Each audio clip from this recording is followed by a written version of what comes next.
Hey, everybody. Welcome back to another Playful Humans podcast. I'm your host, Mike Montague, and my guest this week is Dre Baldwin, workonyourgame.com. He's also known as Dre All Day.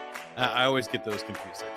But Dre has an amazing career that we're going to talk about here. Played professional basketball. He's written 33 books. You can see most of them behind him there. 4 TED Talks, over 8,000 videos on YouTube with just millions and millions of views. And since we talk about play all the time, Dre is here to tell us how to win, how to work on our game so we can get better. Here we go.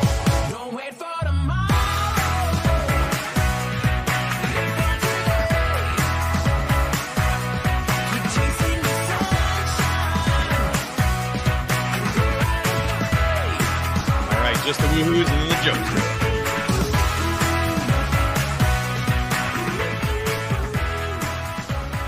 All right, Dre, we like to start with the joke of the week. I got some basketball jokes for you this time. The joke of the week is brought to you by the Westminster Dog Show, held at the Madison Square Garden. Fans in New York wanted to see someone other than the New York Knicks roll over and play dead. Ah, that's a good one. Westminster Dog Show. All right. The official joke of the week is, did you hear that the Detroit Pistons couldn't get a website going this year? They couldn't string 3 W's together. Ah, that's a good one. That's a good one. Now, my jokes are way too NSFW for this show. So I only got one. I actually only got one good joke, but I can't use it. Yeah, it's for adults here. The show, we're helping adults rediscover the power of play. If you want more information on that, go to playfulhumans.com. But we're going to jump right into it here, Dre. I think my first question for you is about professional basketball, because all right. I think there's a difference when you get to a certain level of, like, people play basketball for fun. And I'm sure you had a lot of fun playing the game. But when you become a professional at it, it's work. You talk about working on your job. When was that switch for you? And do you think that's a healthy thing? Tell us a little bit about, doing a job or a game for a living. Yeah, I think it is a healthy thing. And I mean, it depends on your wiring, of course, for every individual. But I tell people all the time, like, I never played sports for fun, even to this day. When I play sports, it's not for fun. I play sports to win. So every time I play a sport, I'm playing to either get better so I can be in position to win, or I'm already positioned to win. So these days, I don't play basketball anymore. What I would do competitively now is I would enter road races like running, 10Ks, 5Ks, mostly 10Ks. So I do that not for fun. I do that so I can be ready to win, so I can collect some jewelry, as we like to say. Wow. And when I was playing basketball, it was the same thing. The fun was the winning. The winning is the fun. So some people play because they just want to have the enjoyment and they don't even care what the score is. But I care what the score is. I'm not playing. The enjoyment is to win the game and to beat the person who showed up trying to beat you. So that was the fun part for me. And as far as the big picture, answering your question, as an athlete, as I decided that I wanted to pursue it and I wanted to advance, I wanted to ascend in sports, that was the fun part, because everybody's trying to ascend. You think about a sport like basketball, especially males. I can't speak for the female experience, but for males, every male who picks up a basketball, at least in their youth, is aspiring to possibly play in the NBA, play for the Knicks or play for the Pistons or whatever team it happens to be. Now, all of us don't get that chance. What's that? I think maybe not those two, but no, definitely. We would take that. Even I'd ride the pine on the Pistons. I don't care. Exactly. Go to practice every day, get paid, be one of the only 12 guys in the whole city playing a professional basketball team. That's the thing. Yeah. I think that's amazing. And I love it because I think we're going to challenge each other here a little bit today. This podcast, I think, I talk a lot about, a lot of people burn themselves out. They just like overwork it. And they turn their hobbies into a profession, and then they don't have any outlets and stuff, or they take things too seriously, and then they can't find the joy in it, even in the wins and stuff. They're looking at tape. I think I see this a lot with measurement these days too, with like statisticians and things, and go, oh, well, this play has a 65% chance of succeeding over this other one that has a 58% chance. And you're like, well, yeah, but we got different players and we got a different situation than what's ever happened before. And I think people can overmeasure and overthink it. But I also admire your hard work and just the sheer. I've said it before. You're just incredibly prolific with 33 books and 8,000 videos. That if you do it enough, if you work hard enough, you will find the wins anyway. So, what's the balance for you here? I think. What would you? How do you avoid burning out when you're doing that much stuff? It's a good question. And it's something I don't even think about. So for me, Mike, there is no balance. I really don't look at it as trying to Good. find balance. Really, I just look at Yeah, I don't this like is the the word stuff that balance either.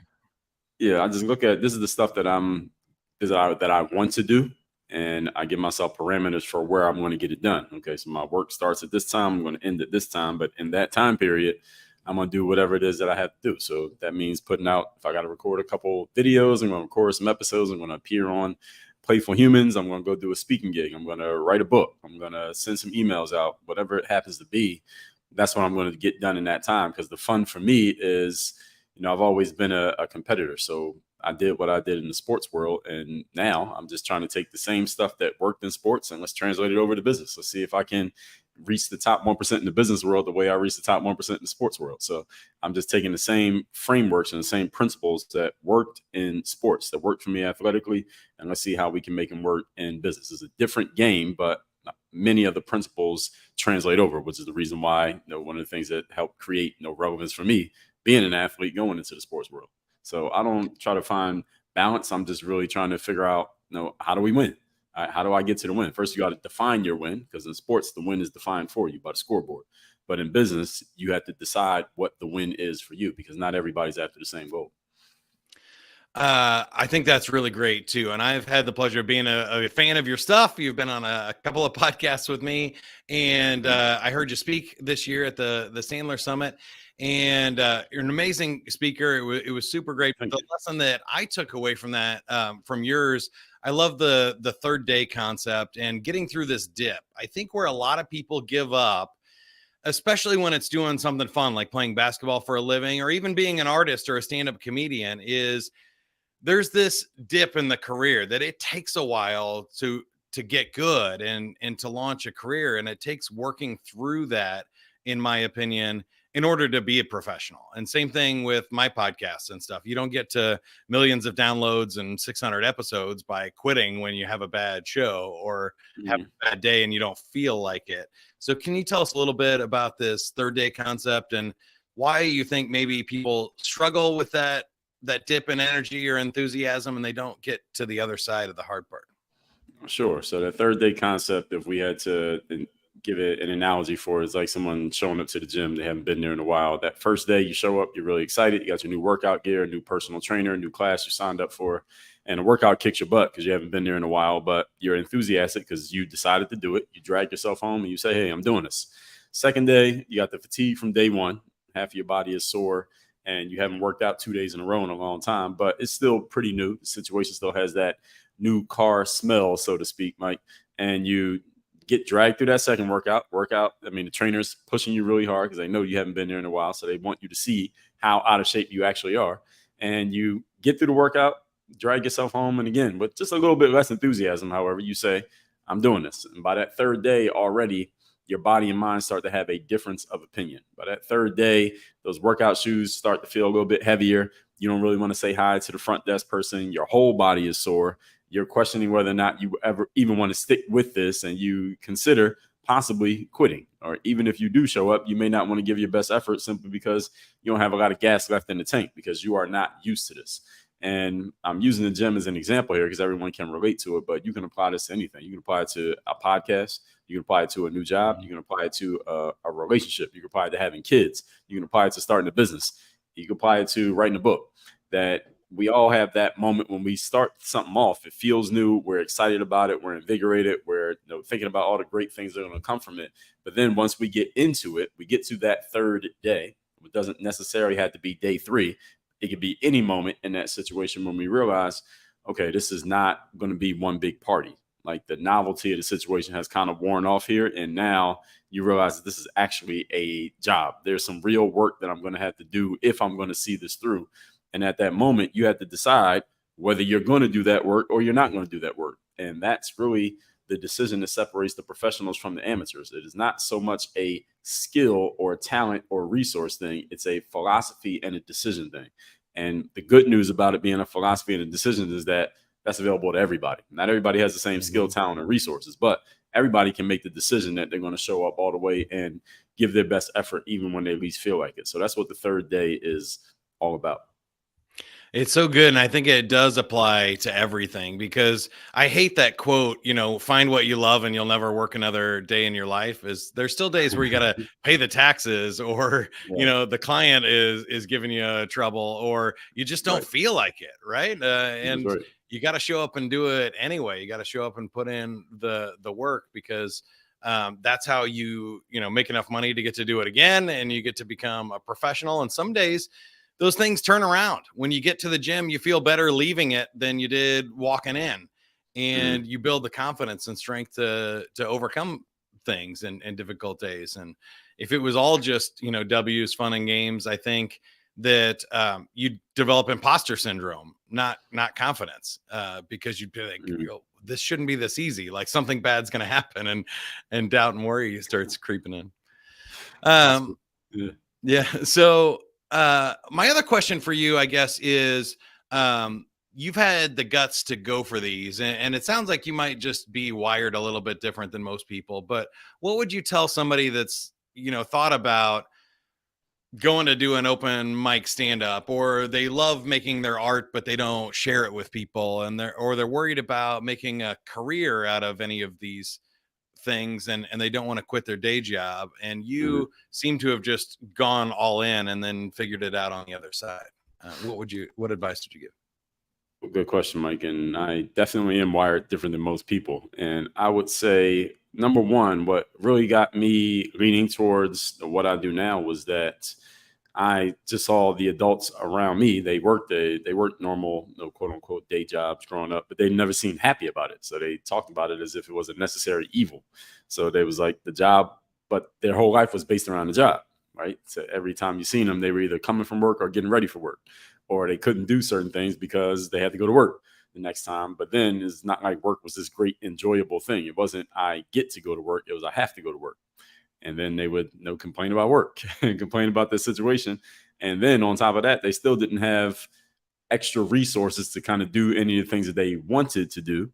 They went to this thing that they had to do, and that thing that they had to do still wasn't providing them the lifestyle that they seemed to want to live. So it just didn't make any sense to me. So my mind was open to any other possibilities. So I got introduced to the concept of entrepreneurship. So that planted that seed in my mind. I knew I was going to play sports first, but then after sports, I knew I was going to go straight to entrepreneurship, which is exactly what I did. So it was a little bit of my upbringing, just seeing what I saw that said, hey, there has to be a different or a better way, because clearly what these people are doing that's not the lifestyle I want to live for the next 40 years after I graduated from college, because that was the whole thing. Was you go to school and you get your grades and you get your diplomas, and then you go get yourself a good job. That was supposed to be the formula. But that formula was leading to these people didn't seem happy. They just seemed like they were just doing what they needed to do to get by, but this didn't seem like some ideal situation. But I knew there were people living other ways. So I'm like, well, what are these other people doing? But I didn't know what it was. So then when I got introduced to entrepreneurship, I said, okay, well, this must be what everybody else is doing. People who go to work every day, but they're actually excited to go to work. They must be doing this. So that's what got my mind open to the entrepreneurship part. I understood, even as a teenager, that most people don't become athletes. So I knew I was shooting for that lottery ticket to be an athlete, but I also knew athletics don't last forever, right? If you're a good athlete, you play into your 30s. Like most athletes are done before they're 30. So I knew there'd be a whole lot of life left after sports. So I was already thinking about this before I even got my first shot in professional sports. So my answer to your question here is you were asking, what would I say to somebody who's thinking about it, but they are afraid to kind of put themselves out there? Well, you got to look at the alternative. If you don't do this, what's going to happen? I mean, it's a simple question you ask yourself. If you keep living the same way that you're living for the next 5 years, where will you be in 5 years? What's your life going to look like then? Most of the time, when someone's thinking about it, they want to do it. They just need a good enough reason to do it. So it's not like you're trying to convince them. They just need a good enough reason that pushes them over that threshold to actually take the leap. Because most of the time, in my experience, I talk to a lot of entrepreneurs, people who are already in the game and people who are trying to get in the game. and they want to get in the game. They just need, again, logical justification for it, and an emotional decision that they're already making, which is to get all the way in the game. It's, again, what would life look like if you don't do this? And then they just got to figure out, how do I make this, that thing they want to put out, the stand-up comic or the book author or whatever, the podcaster, how do I make this work in a way that will sustain and logically replace what I already have going on? So that's where you kind of get into the technical stuff, like the strategy. Yeah. How do you actually make this work to make it make sense? But most of the time, they don't need to be convinced to do it. They just need to make it make sense. I like that. And you coach entrepreneurs too. Your website, workonyourgame.com, and people can reach out to you. You obviously have a ton of resources from your videos and books and things for entrepreneurs. But when you're coaching them, what do you feel like is the most common hang up for people there? They want to make more money. That's the common challenge. They want to make more money. Now, why they want to make more money, or what is in their way of making the money, is usually some form of, it's some combination of the way that they're thinking, which is mindset, what exactly they're doing, which is the strategy / how do I do this? Because I get people who come and say, well, Dre, I just need to know how to do this, this, and this. And sometimes they're right. That is what they need. And sometimes that's not what they need. They think they need A, but they actually need B. And then the third thing is the system. How can I do it over and over again? So they may have had some success, but it's not consistent. So they can't replicate their success because they don't know how to do it over and over again. And the fourth part would just be the accountability of it, meaning they need someone to make sure that they are doing what they're supposed to do, making sure that they don't slip up or they don't procrastinate or get complacent, or to make sure that their process, whatever they're doing, to make sure that still works. Because maybe what they were doing 3 years ago was working 3 years ago, but it's not working anymore, and they don't know what adjustments to make. So usually it's one of those four things: the mindset, strategy, the system, or the accountability. Love all of that. I have two other kind of random questions. So I'm just going to go, kind of potpourri, throw them at you here and see what happens. The first one is about being a creator. So a lot of people listening and watching this show want to be a creator as well. And I'm really interested in your path here. It's obviously a ton of volume, just putting in the work. But when you think about finding an audience or building something of value, you have tens of thousands of followers and over 75 million views on YouTube and stuff. Are you working on your story and sticking true to what you are, or how much feedback are you taking from the audience, or adjusting based on kind of what you're hearing and seeing along the way? I kind of feel like these days you got to be yourself and then find the people that like that. But it's hard sometimes when you're seeing comments or you're not seeing the success that you want, to really stick with your voice. How have you thought about your voice, your persona, and the work you're doing in that regard? That's a great question. It's actually a good time, because I was actually emailing with some folks at YouTube just today, as a matter of fact, and just trying to figure out, how do I fit their algorithm, what they need. So with YouTube, we're probably going to make some changes as far as what I have been doing, because what I had consistently done is not taking off the way it should be. So we'll make some adjustments with that. So the answer to your question is, it depends on the platform, because there are certain platforms where you could pretty much kind of say whatever it is that you want to say and put it out how you want to put it out. I think podcasting is one of those platforms where you can just say pretty much however you want to say it, where and when you want to say it, especially on the audio platforms. Now, as far as video, when you get to applications that like the YouTubes, etc., is that we know they have certain leanings, and there are certain things you can say, certain things you shouldn't say, if you want to be successful on their platforms.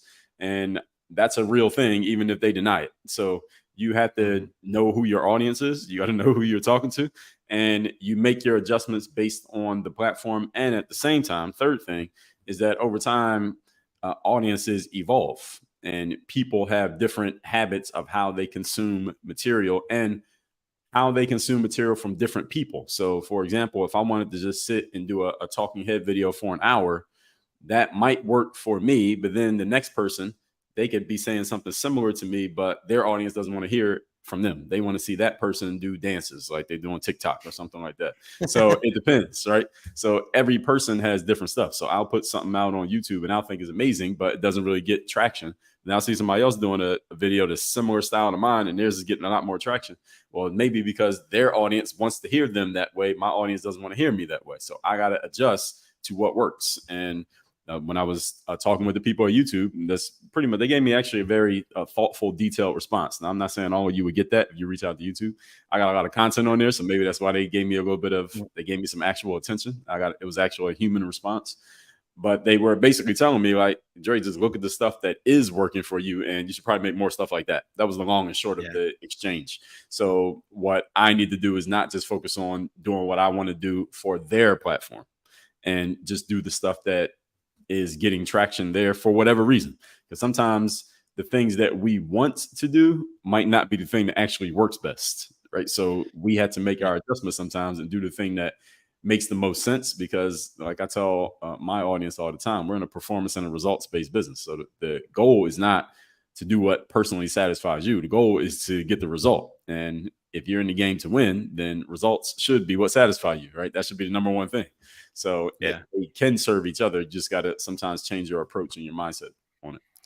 I like that. There's a couple of subtle things in there. I mean, I do think you can't just be a slave to the algorithm and what people want to hear and stuff either, though, because then you just become like a empty voice in there. And I think that's a subtle part of what you were saying there is I didn't hear you switching up your messages or your vision or like where you're going or your philosophies that you believe in. You're changing the tactics, you're changing the formats, you're giving, feedback on titles and the framing of it, which I think is a really healthy way to look at it. And then you do have to decide, is even being popular on YouTube valuable to you and those metrics? So it all depends on how you measure. You can go broke by getting a lot of attention and not getting any sales or actual, return on investment. You're just making YouTube more money, not yourself. So a lot to unpack there. And one last question for you, because we don't get many professional basketball players on here. And I know you did start by coaching basketball as well. If anybody is young listening to this and they want to be a professional basketball player, do you have any advice for them? What's the best advice for pursuing an athletic career? Well, my coaching was I made training programs for athletes. I was never actually a coach. I never coached the basketball team. I played, and then I just showed people how to practice. So that was people looked at me as a coach, but I was never actually a official coach. Yeah, I call that coaching, but training works.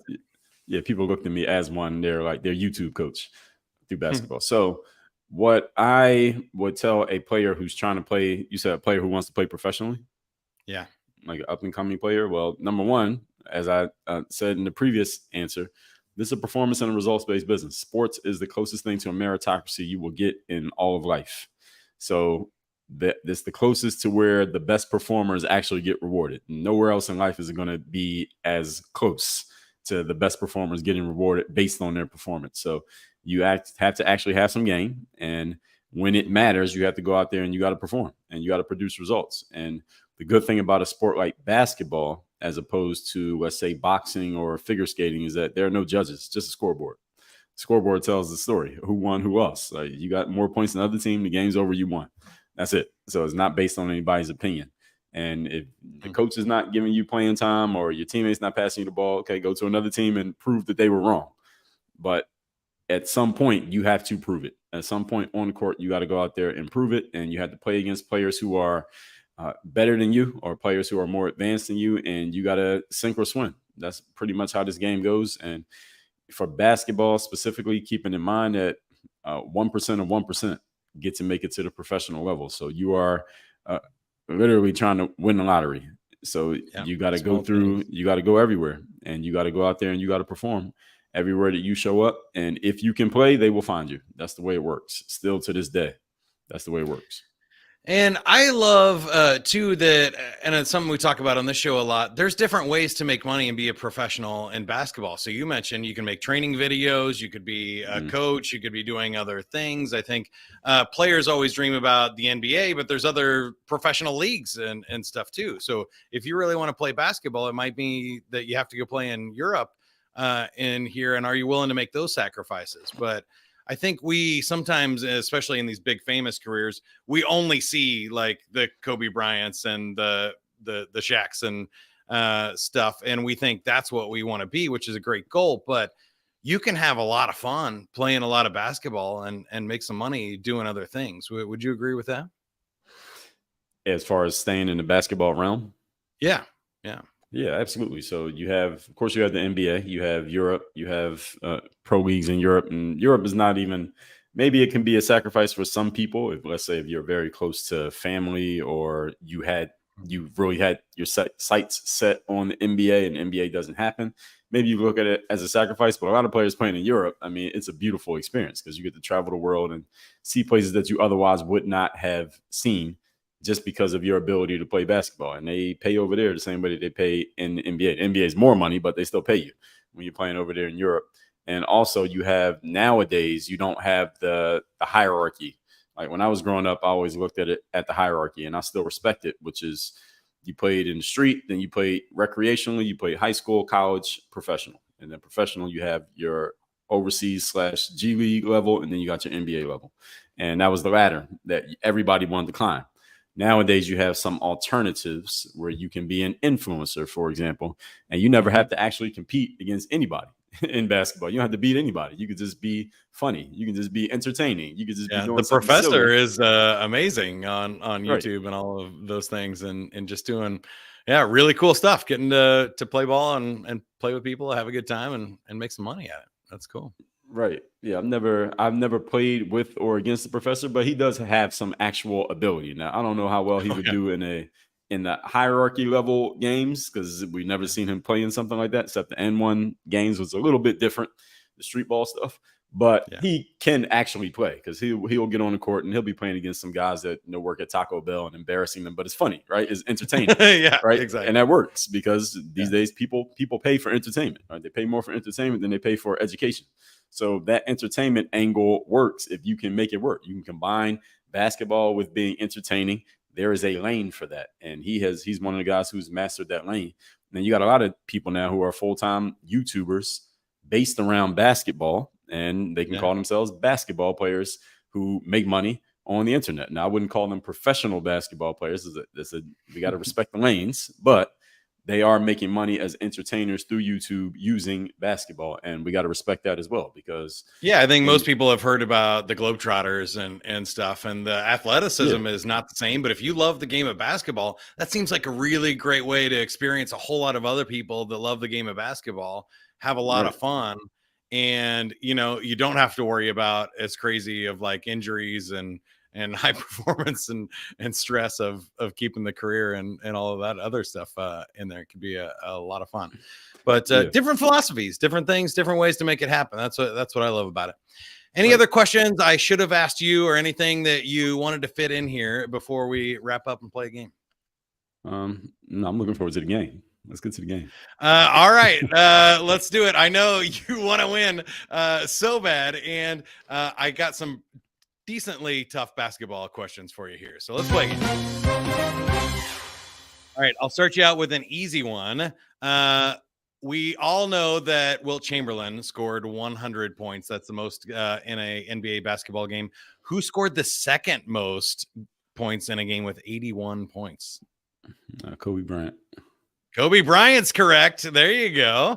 All right. We got that here. I'll give you some.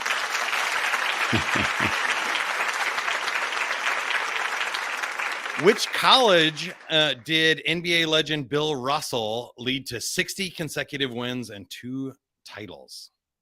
San Francisco. That's right. University of San Francisco in 55 and 56, way before our times. All right. I'm going to try one other one here. What basketball player won 3 straight? Huh? I didn't get a round of applause for that one. I got that one right. Oh, yeah. They're still going. We'll get you on. You just don't want the buzzer. Okay. Which basketball player won 3 straight NCAA Player of the Year awards in the 70s and led Portland to an NBA title in 1977?